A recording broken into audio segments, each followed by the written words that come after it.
Bonjour and welcome back to the Deep Dive. Don't forget to like, subscribe, and hit that notification bell so you never miss our explorations. Today we're taking a deep dive into the world of international relations, specifically the India-France Strategic Partnership. It's a relationship that goes way beyond croissants and Bollywood. It really does have huge implications for both nations and the global stage. So whether you're a UPSC aspirant, a student of global affairs, or just someone curious about the world, this deep dive will give you a comprehensive understanding of this relationship, highlighting its historical background, key pillars, and impact on various sectors. Think of it as your one-stop shop for all things India-France. Equipping you with the knowledge to analyze current events and excel in your exams. So, ready to dive in? Absolutely, let's get started. It's fascinating how this partnership has evolved over the decades. It's not a recent phenomenon, but rather a deeply rooted relationship that goes back to the 1980s. From the very beginning, France has consistently supported India's global ambitions. Right, they've been like that reliable friend who always cheers you on. Exactly. I remember reading about France backing India's bid for a permanent seat on the UN Security Council. A move that signifies a lot in the world of international diplomacy. Precisely that support. Along with France advocating for India's inclusion in forums like the G8 and G20 demonstrates a genuine belief in India's potential on the world stage. Even in the sensitive area of civil nuclear cooperation, France has been a crucial partner for India. So it's clear they've had each other's backs for a while. But things took a more formal turn in 1998. With the Strategic Partnership Agreement, this wasn't just a symbolic gesture, was it? Definitely not. The 1998 agreement was a defining moment, signifying a deeper convergence of views on key global issues and a solidified commitment to long-term collaboration. It was an acknowledgement of shared values and a vision for a future where both nations work together to navigate a complex world. So it's like taking that friendship to the next level. Absolutely. And this partnership is built on three strong pillars: defense and security. Space cooperation. And civil nuclear cooperation. Right. Let's delve into the first pillar. Defense. Okay. You've mentioned the Rafale deal. Yes. But what makes this more than just a transaction of fighter jets? The Rafale deal, while significant, is just one aspect of a broader defense collaboration. The Scorpiones submarine project, for instance, goes beyond just acquiring equipment. It involves technology transfer and joint production in India, bolstering India's indigenous defense industry and strategic autonomy. So it's about empowering India to build its own defense capabilities. Right. Rather than solely relying on imports.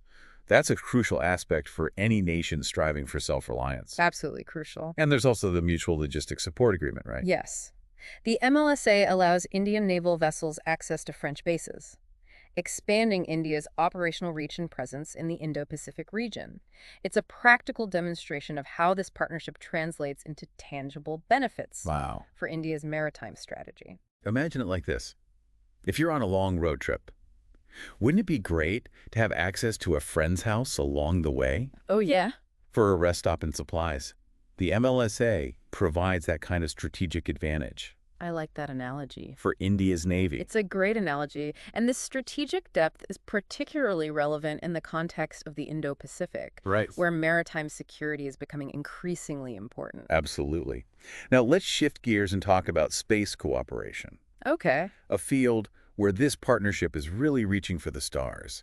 There's even talk about training Indian astronauts in France for a future manned mission. It's pretty exciting stuff. Pretty exciting stuff. Indeed, the collaborative space projects are impressive. Take the Space Climate Observatory, for example. This initiative harnesses satellite data to monitor climate change and develop effective mitigation strategies. A perfect example of how this partnership addresses global challenges through cutting-edge technology. It's like having a bird's-eye view of our planet, helping us understand and tackle climate change better. Absolutely. And there's also the Tristan joint mission, focused on something crucial for everyone: water. Yes. Tristan is dedicated to observing Earth's water resources, a vital aspect of sustainable development and managing a resource that's becoming increasingly scarce in many parts of the world. It's fascinating how this partnership addresses both immediate security concerns and long-term global challenges. I agree. And let's not forget the inclusion of Argos in OceanSat-3. A move that enhances our understanding of the oceans. The Argos system on OceanSat-3 plays a key role in oceanographic research and disaster management. allowing us to track ocean currents, monitor marine ecosystems, and improve our response to natural calamities like cyclones and tsunamis. So whether it's defense, space, or addressing climate change, this partnership has its footprint in multiple areas. But there's so much more to uncover beyond these headline topics. You're absolutely right. Right, there's a whole world of lesser-known collaborations that are equally fascinating. And for those who like to dig deeper, understanding these nuances can provide a real edge, especially if you're preparing for competitive exams like the UPSC. Those aspiring diplomats and policymakers out there, take note. One area gaining significant momentum is digital space collaboration. Think of partnerships with companies like Atos, a French IT giant, to develop quantum computing, artificial intelligence, and exascale supercomputing capabilities. Those are some serious tech buzzwords. They are. But what do they mean in a practical sense for someone like me, who's still trying to figure out how to use all the features of my smartphone? Well, imagine a computer so powerful that it can solve problems. Okay. That would take traditional computers millions of years to tackle. That's the realm of exascale supercomputing. And quantum computing takes it a step further, harnessing the principles of quantum mechanics to revolutionize fields like medicine, material science, and even artificial intelligence. So it's like stepping into a sci-fi movie. Yeah. But it's actually happening right now. And India and France are collaborating to be at the forefront of this technological revolution. That's pretty mind-blowing. It is, and this collaboration isn't limited to just the high-tech realm. There's also the Jaitapur nuclear power plant project in Maharashtra, Oh, right. a massive undertaking that could significantly contribute to India's energy needs. And it's not just about meeting energy demands. It's also about promoting clean energy and reducing reliance on fossil fuels. Exactly. It seems like every aspect of this partnership has a ripple effect on multiple levels. It does. And what about cultural cooperation? I know there's a lot more to it than just the occasional Bollywood film festival in Paris. You're right. The Indian Cultural Center in Paris is a vibrant hub, promoting Indian art, music, dance, and literature. And beyond institutions, there's a growing interest in yoga and Indian spiritual practices across France. It's like a cultural exchange program happening organically, where people are discovering and appreciating each other's traditions and way of life. Exactly. These people-to-people connections are essential for building a truly meaningful partnership that goes beyond strategic interests. And speaking of strategic interests, both India and France share a crucial maritime space, the Indian Ocean. Yes. They even have a specific vision for how they want to cooperate in this region. Yes. Their shared vision is outlined in the Joint Strategic Vision of India-France Cooperation in the Indian Ocean region, Okay. which emphasizes maritime security, economic development, and environmental protection. So they're looking at it holistically, not just focusing on one aspect. Yeah. I'm guessing this involves a lot more than just naval exercises. Right. You're right. There's the White Shipping Agreement, which allows for the exchange of maritime information, enhancing transparency and trust. Okay. And there's the Information Fusion Center, coordinating responses to threats like piracy and trafficking. It's like creating a network of eyes and ears across the vast expanse of the Indian Ocean, making it safer and more secure for everyone. Absolutely. That's a pretty impressive feat. But we're just getting started. Don't go anywhere, because in Part 2, we'll continue this deep dive exploring the global implications of this partnership and what it means for the future of international relations. Stay tuned. Welcome back to our deep dive into the India-France strategic partnership. It's been fascinating so far. Before we move on, I want to emphasize that understanding this partnership is crucial for anyone interested in global affairs. Yes, this deep dive should be super helpful for our listeners who are UPSC aspirants. It's a prime example of how bilateral relationships can have ripple effects Yeah. on the regional and even global stage. You're right. This isn't just about two countries shaking hands and signing agreements. There are real-world implications that touch upon international security, economic trends, and the balance of power in key regions. Like the Indo-Pacific. Exactly. And one of the most interesting aspects of this partnership is that it's not confined to just India and France.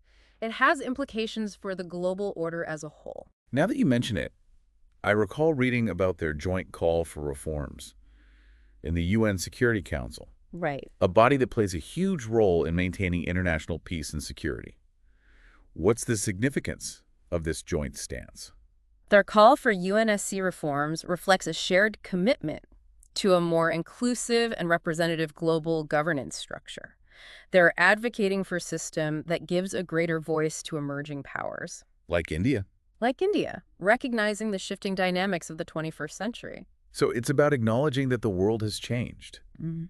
and the institutions that govern it need to adapt to reflect those changes. Exactly. It's like updating the operating system on your computer to keep up with the latest software and security needs. That's a great analogy. Right. And this push for reform isn't limited to the UNSC. Right? They're also focused on modernizing the World Trade Organization. The body that sets the rules for global trade. Exactly. Makes sense. Trade is the lifeblood of the global economy. Oh, yeah.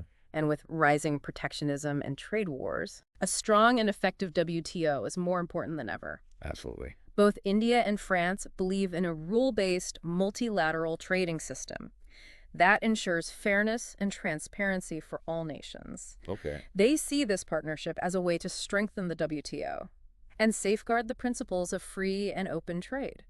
It's fascinating how this partnership goes beyond traditional security concerns, It does. addressing the economic and institutional foundations of the global order. It's a multifaceted approach. Yeah. And it definitely strengthens India's position on the global stage. Right.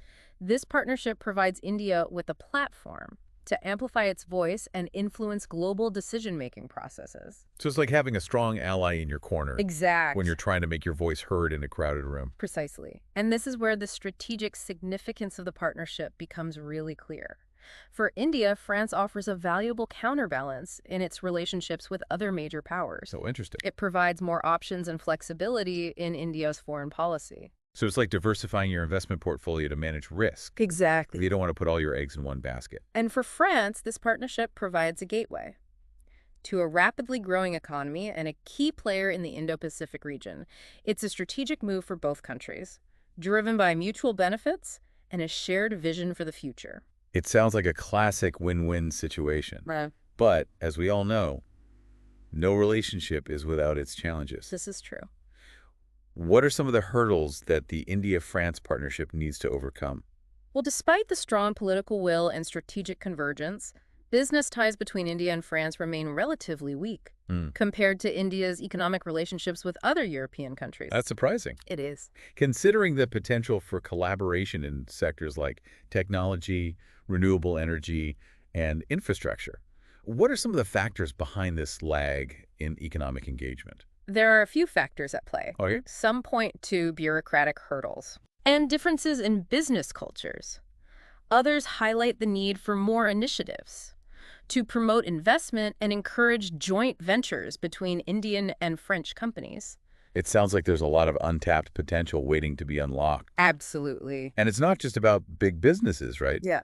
Strengthening people-to-people connections is crucial for any partnership to thrive. You're absolutely right. Yeah. Fostering student exchanges, promoting tourism, and encouraging cultural collaborations can go a long way in deepening the bonds between the two societies. Absolutely. It's about creating a sense of familiarity and understanding that goes beyond official engagements. Imagine a world where students from India and France can easily study in each other's countries, where artists and musicians collaborate on creative projects, and where families explore each other's cultures Yes?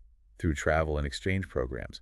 That's the kind of foundation that truly strengthens a partnership. I couldn't agree more. Right. And let's not forget that France has overseas territories in the Indian Ocean and the Pacific. Oh, right. These territories add another layer of complexity and opportunity to the partnership. That's right. It's like discovering hidden chapters in a book you thought you already knew well. Yes. What does this mean strategically for India and France? It expands their combined presence across a vast maritime space, from the Western Indian Ocean to the South Pacific.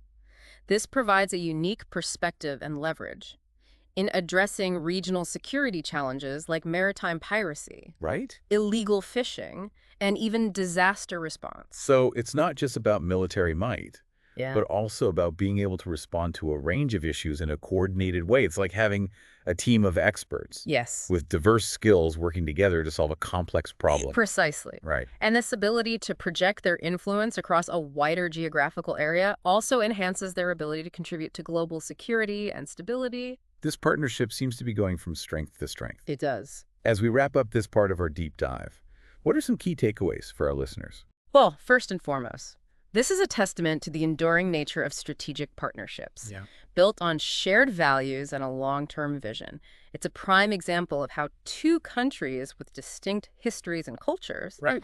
can find common ground and forge a mutually beneficial alliance. It's proof that opposites can attract and create something amazing together. What else should our listeners keep in mind?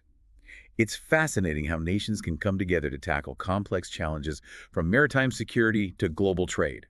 But there's one question that's probably on everyone's mind, especially those following geopolitics closely. How does China view this blossoming partnership? Between India and France. Yes. That's an insightful question, and one that's frequently debated in international relations circles. While neither India nor France explicitly frames their partnership as a counter to China, Right. it's undeniable that China's growing assertiveness, particularly in the Indo-Pacific, plays a role in their strategic calculations. It's like that saying, you don't have to mention the elephant in the room for everyone to know it's there. Precisely. And remember, France also has territories in the Indo-Pacific, so they share India's concerns about maintaining a free and open maritime order in the face of China's expanding influence. So while it's not an anti-China alliance, their shared interests naturally align when it comes to ensuring stability and balance in the region. Absolutely. It's like two neighbors finding common ground when dealing with a noisy newcomer on the block. That's a good way to put it. But it's crucial to remember that this partnership is also about cooperation, not just security. Oh, right. Take the International Solar Alliance, for example. It's an India-France-led initiative that aims to promote solar energy worldwide. Right. The ISA is a perfect example of how they're working together to address a global challenge like climate change, which ultimately benefits everyone regardless of their political stance. Exactly. It showcases their commitment to finding collaborative solutions to shared problems, rather than just focusing on strategic competition. Now, before we wrap up, I want to acknowledge our listeners who might be new to the world of international relations. This stuff can seem pretty complex at times, It can be. but it's incredibly relevant to all of us, whether we realize it or not. Absolutely. Understanding these partnerships helps us make sense of global events, political decisions, and even economic trends that shape our lives. It's like connecting the dots and seeing the bigger picture Of how the world works. of how the world works, yeah. It's like having a decoder ring for the news. Suddenly, those headlines start making more sense. Exactly. And remember, knowledge is power. The more we understand about the forces shaping our world, the better equipped we are to navigate the complexities and make informed decisions as citizen students and future leaders. Well said. And for those of you preparing for competitive exams like the UPSC, this deep dive has given you a solid foundation on the India-France strategic partnership. But don't stop here. Keep exploring, keep questioning, and keep connecting the dots. It's an ongoing process of learning and discovery. And the more you engage with it, the more rewarding it becomes. And on that note, it's time for us to say au revoir. But before we go, don't forget to like, subscribe, and hit that notification bell so you never miss another deep dive. We'll be back soon. With another fascinating topic, ready to unravel the complexities and uncover the hidden connections that shape our world. Until then, keep those brains buzzing.